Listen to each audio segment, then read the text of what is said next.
ನಮಸ್ಕಾರ ಸ್ನೇಹಿತರೆ, ನಮ್ಮ ನಂಬಿಕೆಗೆ ಸ್ವಾಗತ ಸುಸ್ವಾಗತ. ಸ್ನೇಹಿತರೆ, ಪ್ರತಿಯೊಬ್ಬರ ಕುಟುಂಬದಲ್ಲೂ ಓರ್ವ ವಿಭಿನ್ನ ವ್ಯಕ್ತಿತ್ವದವರು ಹುಟ್ಟುತ್ತಾರೆ. ಆತ ದುಷ್ಟನೇ ಆಗಿರಲಿ, ದುರುಳನೇ ಆಗಿರಲಿ, ಅವನಲ್ಲೊಂದು ಮತ್ಸರವೋ, ಕೋಪವೋ, ಹೊಟ್ಟೆಕಿಚ್ಚೋ ಏನಾದರೊಂದು ಪರಮಾವಧಿ ಇದ್ದೇ ಇರುತ್ತೆ. ಇಂತಹ ವ್ಯಕ್ತಿತ್ವದವರು ಯಾಕೆ ಹುಟ್ಟುತ್ತಾರೆ ಅನ್ನೋದಕ್ಕೆ ದುಷ್ಟ ರಾಜನಾಗಿದ್ದ ವೇನನ ಕಥೆಯೇ ಉದಾಹರಣೆಯಾಗಿ ನಿಲ್ಲುತ್ತೆ. ಅಪ್ಪ ಅಮ್ಮ ಸುಸಂಸ್ಕೃತರು, ದೈವ ಭಕ್ತರು, ಆದರೆ ಅವರಿಗೆ ಹುಟ್ಟಿದ ಮಗ ಮಾತ್ರ ಪರಮ ದುಷ್ಟ. ಇಂದಿಗೂ ಕೂಡ ಇಂತಹದ್ದೇ ನಿದರ್ಶನಗಳು ನಡೀತಾನೆ ಇರ್ತವೆ. ಬನ್ನಿ ಹಾಗಿದ್ರೆ ಆ ಕಥೆಯಾದರೂ ಏನು ಅನ್ನೋದರ ಸಂಪೂರ್ಣವಾದ ಮಾಹಿತಿಯನ್ನ ತಿಳಿದುಕೊಳ್ತಾ ಹೋಗೋಣ. ಅದಕ್ಕೂ ಮುನ್ನ ನಮ್ಮ ನಂಬಿಕೆಗೆ ನಿಮ್ಮ ಬೆಂಬಲವಿರಲಿ. ಸ್ನೇಹಿತರೆ, ಈ ಕಥೆ ಶುರುವಾಗೋದು ವಿದುರನ ಪ್ರಶ್ನೆಯಿಂದ. ವಿದುರ ಮೈತ್ರೇಯ ಮಹರ್ಷಿಗಳನ್ನ ಕೇಳ್ತಾನೆ, ಋಷಿವರ್ಯರೇ, ಬ್ರಾಹ್ಮಣರನ್ನ ಗೌರವಿಸುವವನು, ಶೀಲಗುಣ ಸಂಪನ್ನನೂ ಆಗಿದ್ದ ಆ ಮಹಾತ್ಮನಾದ ಅಂಗನಿಗೆ ವೇನನಂತಹ ದುಷ್ಟ ಪುತ್ರನೇಕೆ ಜನಿಸಿದ? ತೇಜಶಾಲಿಯಾದ ರಾಜನು ಏನಾದರೂ ತಪ್ಪು ಮಾಡಿದರೂ ಪ್ರಜೆಗಳು ಅವನನ್ನು ಅವಮಾನಿಸಬಾರದು. ರಾಜನು ಲೋಕಪಾಲಕರ ಶಕ್ತಿಯನ್ನೇ ಪಡೆದಿದ್ದು ಅವರ ಪ್ರತಿನಿಧಿಯೇ ಆಗಿರ್ತಾನೆ. ಆದರೆ ಧರ್ಮ ಕೋವಿದರಾದ ಮುನಿಗಳು ವೇನನಿಗೆ ಕಠೋರವಾದ ಬ್ರಹ್ಮಶಾಪವನ್ನೇ ಕಿತ್ತರು. ಪೂಜ್ಯರೇ, ನೀವು ಭೂತ ಭವಿಷ್ಯಗಳೆಲ್ಲವನ್ನು ಬಲ್ಲಿರಿ. ದಯವಿಟ್ಟು ನನಗೆ ಆ ವೇನನ ಕಥೆಯನ್ನ ಪೂರ್ತಿಯಾಗಿ ವಿವರಿಸಿ ಎಂದು ವಿದುರನು ವಿನಂತಿಸಿಕೊಂಡ. ವಿದುರನು ಹೀಗೆ ಕೇಳಿಕೊಳ್ಳಲು ಮೈತ್ರೇಯ ಮಹರ್ಷಿಗಳು ಅಂಗ ಮತ್ತು ವೇನರ ಕಥೆಯನ್ನ ಹೇಳತೊಡಗಿದ್ರು. ಸುಕ್ಷೇತ್ರದಲ್ಲಿ ಮುಳ್ಳು ಕಂಟಿಗಳು ಬೆಳೆಯುವಂತೆ ಸತ್ಕುಲಗಳಲ್ಲಿ ಕೆಲವೊಮ್ಮೆ ದುಷ್ಟರು ಹುಟ್ಟುತ್ತಾರೆ. ಇಂತಹ ಉದಾಹರಣೆಗಳು ಇತಿಹಾಸದಲ್ಲಿ ಅನೇಕವಾದದ್ದು. ಮಹಾ ತಪಸ್ವಿಯಾದ ಕಶ್ಯಪ ಮಹರ್ಷಿಗೆ ಹಿರಣ್ಯಾಕ್ಷ, ಹಿರಣ್ಯಕಶಿಪಗಳೆಂಬ ರಾಕ್ಷಸರು ಜನಿಸಲಿಲ್ಲವ? ಋಷಿವರ್ಯನಾದ ವಿಶ್ರವಸುವಿಗೆ ರಾವಣನಂತಹ ರಾಕ್ಷಸನು ಜನಿಸಲಿಲ್ಲವ? ಸಗರನಂತಹ ಮಹಾತ್ಮನಿಗೆ ಅಸಮಂಜಸನೆಂಬ ದುಷ್ಟಪುತ್ರನು ಹುಟ್ಟಲಿಲ್ಲವ? ಇಂತಹದ್ದೇ ಉದಾಹರಣೆ ಭಾಗವತದಲ್ಲೂ ಇದೆ. ಒಳ್ಳೆಯ ವಂಶದಲ್ಲಿ ಹುಟ್ಟಿದರೂ ಸಹವಾಸ ದೋಷದಿಂದ ಹೀಗಾಗುವುದಿದೆ. ಈ ಕಥೆಯಲ್ಲಿ ವೇನನು ತನ್ನ ದುಷ್ಟ ಅಜ್ಜನ ಸಹವಾಸದಿಂದ ಕೆಟ್ಟವನಾಗುತ್ತಾನೆ. ಪ್ರಜೆಗಳನ್ನ ಕಾಯಬೇಕಾದ ರಾಜನು ಪಟ್ಟವನ್ನೇರಿದರೂ ದುಷ್ಟನಾದ ಅವನಿಂದ ಸಮಾಜಕ್ಕೆ ತೊಂದರೆಯಾಗುವುದೆಂದು ನಿರ್ಧರಿಸಿ ಋಷಿ ಮುನಿಗಳು ಅವನನ್ನ ಕೊಂದೇ ಬಿಡ್ತಾರೆ. ವೇನನ ಕತೆ ಕುತೂಹಲಕರವಾಗಿರುವುದಲ್ಲದೆ ದುಷ್ಟರಿಗೆ ಎಂದೆಂದೂ ಕಡೆಗೆ ದುಃಖವೇ ಉಂಟಾಗುವುದೆಂದು ಎಚ್ಚರಿಸುವ ನೀತಿಗಾಥೆಯಾಗಿದೆ. ಸ್ವಯಂಭುವ ಮನುವಿನ ವಂಶದಲ್ಲಿ ಜನಿಸಿದ ಧ್ರುವ ಶ್ರೀಹರಿಯ ಪರಮಭಕ್ತ. ತನ್ನ 5ನೇ ವಯಸ್ಸಿನಲ್ಲೇ ಕಾಡಿಗೆ ತೆರಳಿ ತಪಸ್ಸು ಮಾಡಿ ವಿಷ್ಣುವನ್ನೊಲಿಸಿಕೊಂಡ ಮಹಾಭಾಗವತ. ಪರಮ ಪುರುಷನ ದಯೆಯಿಂದ ಅವನು ಶಾಶ್ವತವಾದ ನಕ್ಷತ್ರ ಪದವಿಯನ್ನು ಅಲಂಕರಿಸಿದ. ಧ್ರುವನ ವಂಶದಲ್ಲಿ ಉತ್ಕಲ, ವತ್ಸರ, ಸರ್ವತೇಜ, ಚಾಕ್ಷುಷ ಮೊದಲಾದ ಅನೇಕ ಭಕ್ತ ರಾಜರು ಹುಟ್ಟಿದ್ರು. ಇಂತಹ ವಂಶದಲ್ಲಿ ಅಂಗನೆಂಬ ರಾಜನು ಹುಟ್ಟಿದ. ಅಂಗನು ಒಬ್ಬ ಭಗವತ್ ಭಕ್ತ. ಆತ ಪಟ್ಟವನ್ನೇರಿ ನಿರಾತಂಕವಾಗಿ ರಾಜ್ಯವನ್ನಾಳ್ತಿದ್ದ. ಒಂದು ಬಾರಿ ಅಂಗರಾಜನು ಅಶ್ವಮೇಧ ಯಾಗವನ್ನು ಆಚರಿಸಿದ. ಬ್ರಾಹ್ಮಣೋತ್ತಮರು ಮಂತ್ರೋಚ್ಚಾರಣೆ ಮಾಡಿ ದೇವತೆಗಳನ್ನು ಆಹ್ವಾನಿಸಿದರೂ ಕೂಡ ಯಾವ ದೇವತೆಯೂ ತನ್ನ ಹವಿರ್ಭಾಗ ಸ್ವೀಕರಿಸಲು ಬರಲಿಲ್ಲ. ಇದರಿಂದ ವಿಸ್ಮಿತರಾದ ಋತ್ವಿಜರು ಅಂಗರಾಜನಿಗೆ ಹೇಳ್ತಾರೆ, ಮಹಾರಾಜ, ನಾವು ವೇದೋಕ್ತ ರೀತಿಯಲ್ಲೇ ಹವಿಸ್ಸನ್ನು ಅರ್ಪಿಸುತ್ತಿದ್ದರೂ ಕೂಡ ದೇವತೆಗಳು ಅದನ್ನು ಸ್ವೀಕರಿಸಲು ಬರುತ್ತಿಲ್ಲ.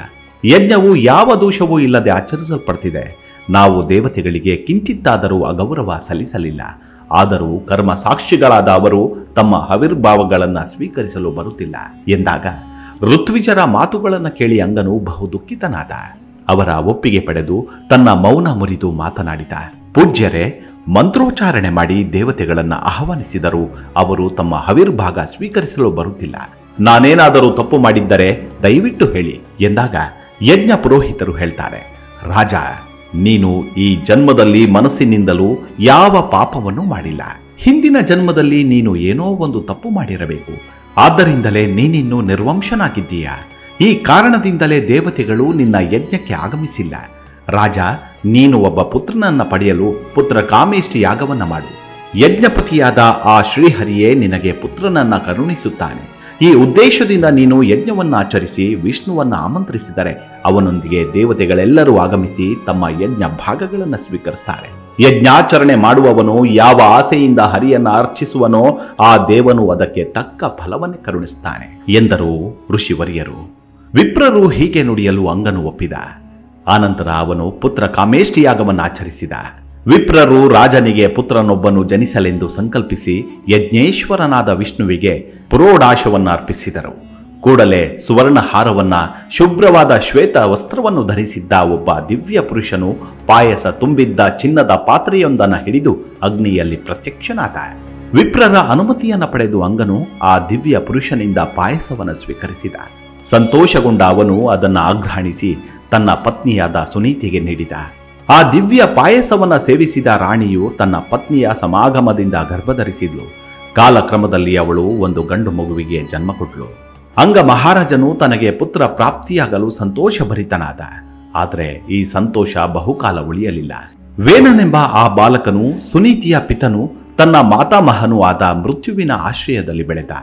ತತ್ಫಲವಾಗಿ ಅವನು ತನ್ನ ಅಜ್ಜನಂತೆ ದುಷ್ಟ ಪ್ರವೃತ್ತಿಯನ್ನು ಬೆಳೆಸಿಕೊಂಡ. ಅವನು ಸದಾ ತನ್ನ ಬಿಲ್ಲು ಬಾಣಗಳನ್ನೆತ್ತಿಕೊಂಡು ಕಾಡಿಗೆ ಹೋಗಿ ಜಿಂಕೆಗಳೇ ಮೊದಲಾದ ಸಾಧು ಪ್ರಾಣಿಗಳನ್ನ ನಿರ್ದಯವಾಗಿ ಕೊಲ್ಲುತ್ತಿದ್ದ. ತನ್ನ ಗೆಳೆಯರೊಂದಿಗೆ ಆಡುವಾಗ ಕರುಣಾಹೀನನಾಗಿ ಪ್ರಾಣಿಗಳನ್ನ ಕೊಲ್ಲುವಂತೆ ಅವರನ್ನ ಹಿಂಸಿಸಿ ಕೊಲ್ಲುತ್ತಿದ್ದ. ಅವನು ಬಂದೊಡನೆಯೇ ಜನರು ಅದೋ ವೇನ ಬಂದ, ಕ್ರೂರ ವೇನ ಬಂದ ಎಂದು ಅರುಚುತ್ತಾ ಹೆದರಿ ಓಡಿ ಹೋಗ್ತಿದ್ರು. ತನ್ನ ಮಗನ ದುಷ್ಟ ನಡವಳಿಕೆಯಿಂದ ಬೇಸತ್ತ ಅಂಗ ಮಹಾರಾಜ ಅವನನ್ನ ಬುದ್ಧಿ ಮಾತುಗಳಿಂದಲೂ ಬಗೆ ಬಗೆಯ ಶಿಕ್ಷೆಗಳಿಂದಲೂ ತಿದ್ದಲು ಪ್ರಯತ್ನಿಸಿ ವಿಫಲನಾದ. ಇದರಿಂದ ರಾಜನು ಅತೀವ ದುಃಖಿತನಾದ.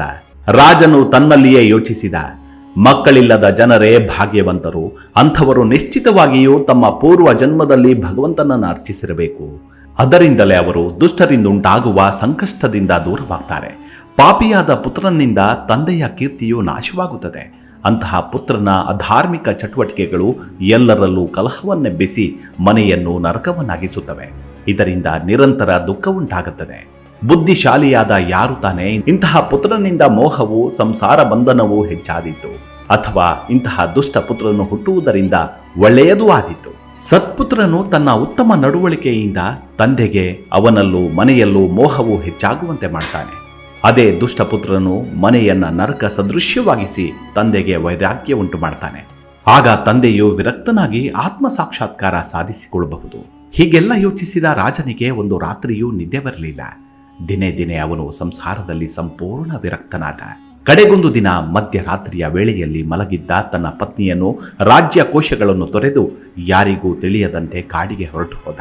ಮರುದಿನ ರಾಜನು ರಾಜ್ಯವನ್ನು ತೊರೆದು ಹೋದ ವಿಷಯ ತಿಳಿದ ಅವನ ಪತ್ನಿಯು, ಪ್ರಜೆಗಳು, ಅಮಾತ್ಯರು, ಮಿತ್ರ ಬಾಂಧವರು ಶೋಕತುರರಾದರು. ಯೋಗವನ್ನರಿಯದ ಜನರು ನಿಗೂಢನಾದ ಪರಮಾತ್ಮನನ್ನ ಹುಡುಕಾಡುವಂತೆ ಅವರೆಲ್ಲರೂ ರಾಜನನ್ನ ಭೂಮಂಡಲದಲ್ಲೆಲ್ಲ ಹುಡುಕಾಡಿದರು. ಅವನು ಎಲ್ಲೂ ಸಿಗಲಿಲ್ಲ. ಎಲ್ಲರೂ ಹಿಂದಿರುಗಿ ಋಷಿಗಳೊಂದಿಗೆ ಸಭೆ ಸೇರಿದರು. ಪ್ರಜೆಗಳೆಲ್ಲರೂ ತಮ್ಮ ಕಣ್ಣುಗಳಲ್ಲಿ ನೀರು ತುಂಬಿಕೊಂಡು ರಾಜನಿಗಾಗಿ ತಮ್ಮ ಸಂತಾಪವನ್ನು ಸೂಚಿಸಿದರು. ಭೃಗುಮುನಿಗಳಾದಿಯಾಗಿ ಋಷಿಗಳೆಲ್ಲರೂ ರಾಜ್ಯದ ಒಳಿತನ ಕುರಿತು ಯೋಚಿಸಿದರು. ರಾಜ್ಯವು ಹೆಚ್ಚು ಕಾಲ ಅರಾಜಕವಾಗಿರುವಂತಿರಲಿಲ್ಲ.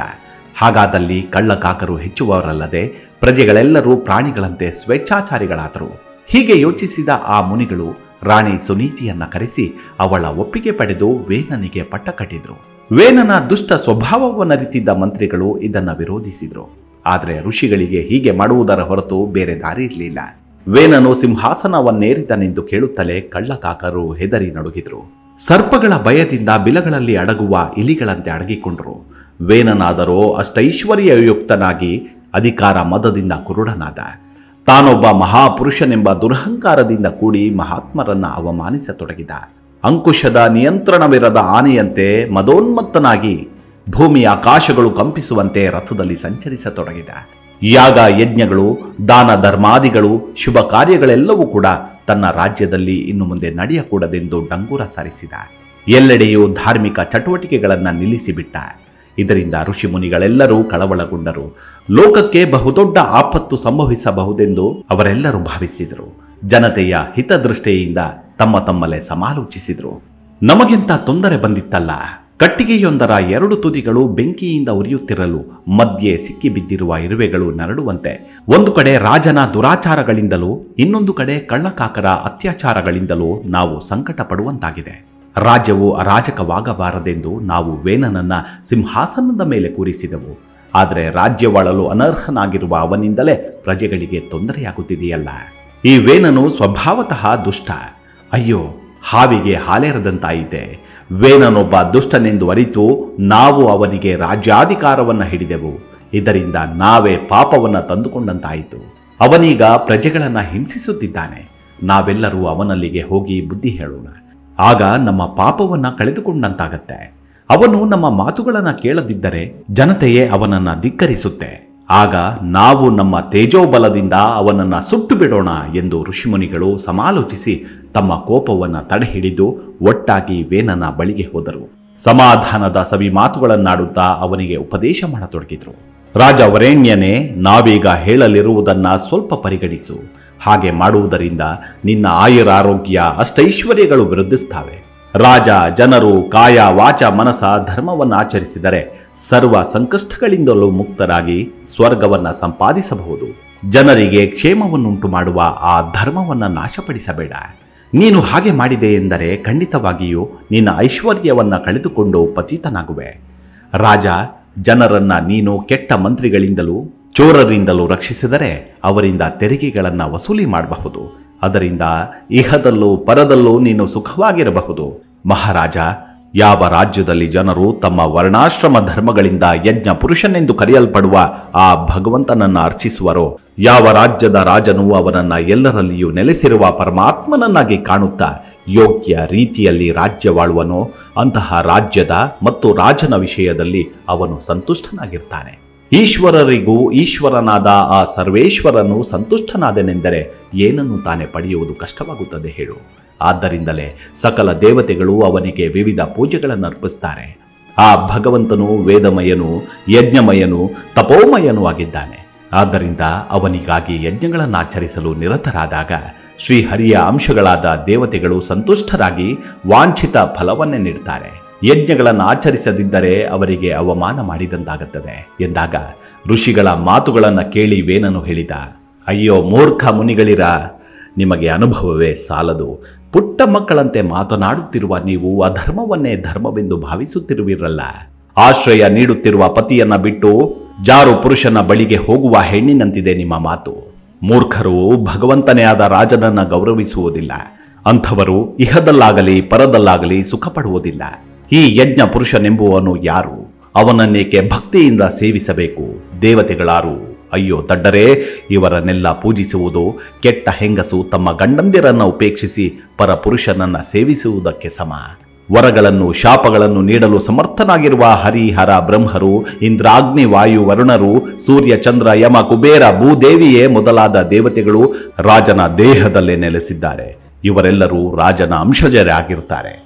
ಆದ್ದರಿಂದ ಮುನಿಗಳೇ, ನಿಮ್ಮ ಮಾತ್ಸರ್ಯವನ್ನು ತ್ಯಜಿಸಿ ನನ್ನನ್ನು ಪೂಜಿಸಿರಿ. ನನ್ನನ್ನು ಕುರಿತು ಯಜ್ಞಾಚರಣೆ ಮಾಡಿ. ನನಗಿಂತ ದೊಡ್ಡ ದೇವರು ಯಾರಿದ್ದಾರೆ ಎಂದು ಹುಂಬತನವನ್ನು ಪ್ರದರ್ಶಿಸಿದ. ಪಾಪಿಷ್ಠನಾದ ವೇನನು ಸತ್ಪಥದಿಂದ ದೂರನಾಗಿದ್ದ. ಸಂಪೂರ್ಣವಾಗಿ ಮತಹೀನನಾಗಿದ್ದ. ಋಷಿಗಳು ಬಹಳ ಗೌರವ ಪೂರ್ವಕವಾಗಿ ಅವನ ಮುಂದೆ ತಮ್ಮ ಬೇಡಿಕೆಗಳನ್ನಿತ್ತರು. ವೇನನು ಅವರನ್ನ ಹೀನಾಯವಾಗಿ ಜರಿದು ಅವಮಾನಿಸಿದ. ಸಮಸ್ತ ಮಂಗಳಗಳನ್ನು ಕಳೆದುಕೊಂಡ. ವೇನನಿಂದ ತಿರಸ್ಕೃತರಾದ ಋಷಿಗಳು ಕ್ರೋಧಾವಿಷ್ಟರಾದರು. ಕೊಂದು ಹಾಕಿ ವೇನನನ್ನು ಕೊಲ್ಲಿ ಎಂದು ಅವರು ಕೂಗಿಕೊಳ್ತಾರೆ. ಇವನೊಬ್ಬ ಮಹಾಪಾಪಿ. ಇವನನ್ನ ಇನ್ನೂ ಬದುಕಲು ಬಿಟ್ಟರೆ ಪ್ರಪಂಚವನ್ನೇ ಭಸ್ಮಗೊಳಿಸಿ ಬಿಡುವನು. ದುರಹಂಕಾರಿಯೂ ದುರಾಚಾರಿಯೂ ಆದ ಇವನು ಸಿಂಹಾಸನವನ್ನ ಅಲಂಕರಿಸಲು ಸಮರ್ಥ ಯೋಗ್ಯನಲ್ಲ. ನಾಚಿಕೆ ಕೆಟ್ಟ ಈ ಅಧಮನು ಯಜ್ಞಾಪತಿಯಾದ ವಿಷ್ಣುವನ್ನೇ ನಿಂದಿಸಿದ್ದಾನೆ. ಯಾರ ಅನುಗ್ರಹದಿಂದ ಸಕಲ ಐಶ್ವರ್ಯಗಳು ಲಭಿಸುವವೋ ಅಂಥ ಭಗವಂತನನ್ನ ಈ ನೀಚ ವೇನನು ಹೊರತುಪಡಿಸಿ ಇನ್ಯಾರು ನಿಂದಿಸಿಯಾರು? ಋಷಿಮನಿಗಳು ವೇನನನ್ನ ಕೊಲ್ಲಲು ನಿರ್ಧರಿಸಿದ್ರು. ಭಗವಂತನನ್ನ ನಿಂದಿಸಿದ್ದುದರಿಂದ ವೇನನು ಆಗಲೇ ಸತ್ತಂತಾಗಿದ್ದ. ಋಷಿಗಳು ಕೋಪದಿಂದ ಹುಂಕರಿಸಿದರು. ಆ ತೇಜಃಪುಂಗವರ ಹುಂಕಾರವೇ ಸಾಕಾಯಿತು. ವೇನನು ಒಮ್ಮೆಲೆ ಸತ್ತು ಬಿದ್ದ. ಹೀಗೆ ವೇನನನ್ನ ಕೊಂದು ಋಷಿಮುನಿಗಳೆಲ್ಲರೂ ತಮ್ಮ ಆಶ್ರಮಗಳಿಗೆ ಹೊರಟು ಹೋದರು. ಪುತ್ರನ ಮರಣದಿಂದ ತಾಯಿ ಸುನೀತಿಯು ಶೋಕಾರ್ಥಳಾದಳು. ಅವಳು ವೇನನ ಶರೀರಕ್ಕೆ ಕೆಲವು ವಿಶೇಷ ದ್ರವ್ಯಗಳನ್ನು ಸವರಿ ಮಂತ್ರೋಚ್ಚಾರಣೆಯ ಬಲದಿಂದ ಅದನ್ನು ಕೆಡದಂತೆ ಸಂರಕ್ಷಿಸಿದಳು. ಒಂದು ದಿನ ಋಷಿಮುನಿಗಳು ಸರಸ್ವತಿ ನದಿಯ ದಂಡೆಯ ಮೇಲೆ ಕುಳಿತು ಹೋಮ ಹವನಗಳನ್ನು ಆಚರಿಸಿ ಭಗವದ್ಗತಾ ಪ್ರಸಂಗಗಳನ್ನು ಚರ್ಚಿಸತೊಡಗಿದರು. ಆಗ ಅವರು ರಾಜ್ಯದಲ್ಲಿ ಉಂಟಾಗುತ್ತಿದ್ದ ಅನೇಕ ಉಪದ್ರವಗಳನ್ನು ಕುರಿತು ಮಾತನಾಡಿಕೊಂಡರು. ಈಗ ರಾಜನು ಮಡಿದು ಲೋಕವು ಅರಾಜಕವಾಗಿರುವುದರಿಂದ ಕಳ್ಳ ಕಾಕರಿಗೆ ಅನುಕೂಲವಾದಂತಾಯಿತು. ಇಂಥವರಿಂದ ಜನರಿಗೆ ಬಹಳ ಕಷ್ಟವಾಗುತ್ತಿದೆ. ಅಷ್ಟರಲ್ಲಿಯೇ ಅವರೆಲ್ಲರೂ ಧೂಳಿನ ಬಿರುಗಾಳಿ ಏಳುತ್ತಿರುವುದನ್ನು ಕಂಡರು. ಅದು ಕಳ್ಳ ಕಾಕರು ಎಬ್ಬಿಸಿದ ಕೋಲಾಹಲದಿಂದುಂಟಾಗಿತ್ತು. ಅವರ ಕಣ್ಣೆದುರಿಗೆ ಕಳ್ಳರು ಜನರನ್ನ ಲೂಟಿ ಮಾಡತೊಡಗಿದರು. ರಾಜನಿಲ್ಲದಿದ್ದರಿಂದ ಶಿಕ್ಷೆಯ ಭಯವಿಲ್ಲದಂತಾಗಿ ಕಳ್ಳರು ಮೆರೆಯುತ್ತಿದ್ದರು. ಇದನ್ನೆಲ್ಲ ತಮ್ಮ ತಪಶಕ್ತಿಯಿಂದ ತಡೆಯಬಲ್ಲವರಾಗಿದ್ದರೂ ಅದರಲ್ಲಿ ದೋಷವನ್ನ ಕಂಡ ಮುನಿಗಳು ಹಾಗೆ ಮಾಡಲಿಲ್ಲ. ಬೇರೊಂದು ಉಪಾಯವನ್ನ ಯೋಚಿಸತೊಡಗಿದ್ರು. ಬ್ರಾಹ್ಮಣನು ಸಮದರ್ಶಿಯೂ ಶಾಂತ ಮನಸ್ಕನೂ ಆದರೂ ದೀನ ಜನರನ್ನ ಉಪೇಕ್ಷಿಸಬಾರದು. ಹಾಗೆ ಮಾಡಿದರೆ ಒಡೆದ ಮಡಕೆಯಿಂದ ಹಾಲು ಸೋರಿ ಹೋಗುವಂತೆ ಬ್ರಾಹ್ಮಣನ ತಪಶಕ್ತಿಯು ನಷ್ಟವಾಗಿ ಬಿಡುತ್ತದೆ. ಅಂಗರಾಜನ ವಂಶವಾದರೋ ಅಮೋಘವಾದದ್ದು. ರಾಜರ್ಷಿಯಾದ ಅವನ ವಂಶ ಹೀಗೆ ನಿಂತು ಹೋಗಬಾರದು. ಅವನ ವಂಶದಲ್ಲಿ ಹುಟ್ಟುವವರು ಶ್ರೀಹರಿಯ ಭಕ್ತರಾಗುವಂಥವರು. ಹೀಗೆ ಯೋಚಿಸಿದ ಆ ಋಷಿಮುನಿಗಳು ಸಂರಕ್ಷಿಸಲ್ಪಟ್ಟಿದ್ದ ವೇನನ ಹೆಣವನ್ನ ಅವರಿದ್ದಲ್ಲಿಗೆ ತರಿಸಿದ್ರು. ಆ ದೇಹದ ತೊಡೆಗಳನ್ನ ಬಲವಾಗಿ ಮತಿಸತೊಡಗಿದ್ರು. ಆಗ ಒಬ್ಬ ಕುಳ್ಳಾದ ವ್ಯಕ್ತಿಯು ಆ ದೇಹದಿಂದ ಹುಟ್ಟಿದ. ಬಾಹುಕನೆಂಬ ಆ ಕುಳ್ಳನ ಮೈಬಣ್ಣ ಕಾಗೆಯಂತೆ ಕಡುಗಪ್ಪಾಗಿತ್ತು. ಪುಟ್ಟ ಕೈಕಾಲುಗಳನ್ನ ಪಡೆದಿದ್ದ ಅವನ ದವಡೆಗಳು ಮಾತ್ರ ದೊಡ್ಡದಾಗಿದ್ದವು. ಅವನ ಮೂಗು ಚಪ್ಪಟೆಯಾಗಿತ್ತು.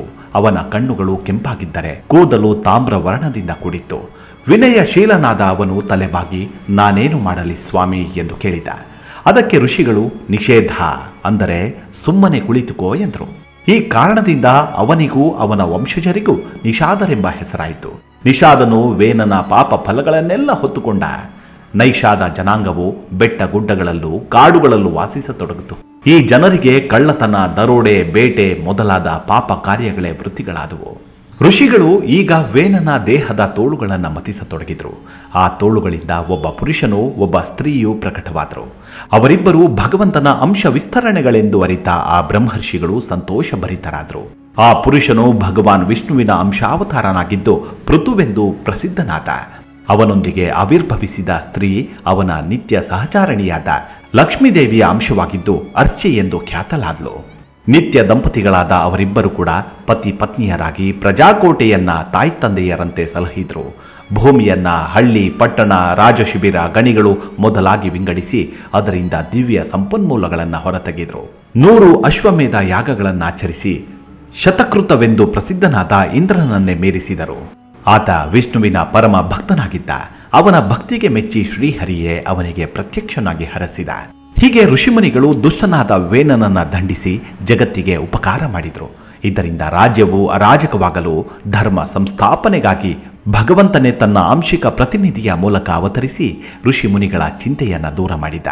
ಹಾಗಾಗಿ ಭಗವಂತನೇ ಭಕ್ತರೆಲ್ಲರಿಗೂ ಸಾಧುಗಳಿಗೂ ಪರಮ ಪ್ರಿಯವಾದ ಭಕ್ತವತ್ಸಲನಾಗಿ ನಿಲ್ತಾನೆ. ಮುಂದಿನ ಎಪಿಸೋಡ್ನಲ್ಲಿ ಮತ್ತೆ ಸಿಗೋಣ. ಅಲ್ಲಿವರೆಗೂ ನಿಮ್ಮ ಆರೋಗ್ಯದ ಕಡೆ ಗಮನವಿರಲಿ. Take care. ನಮಸ್ಕಾರ.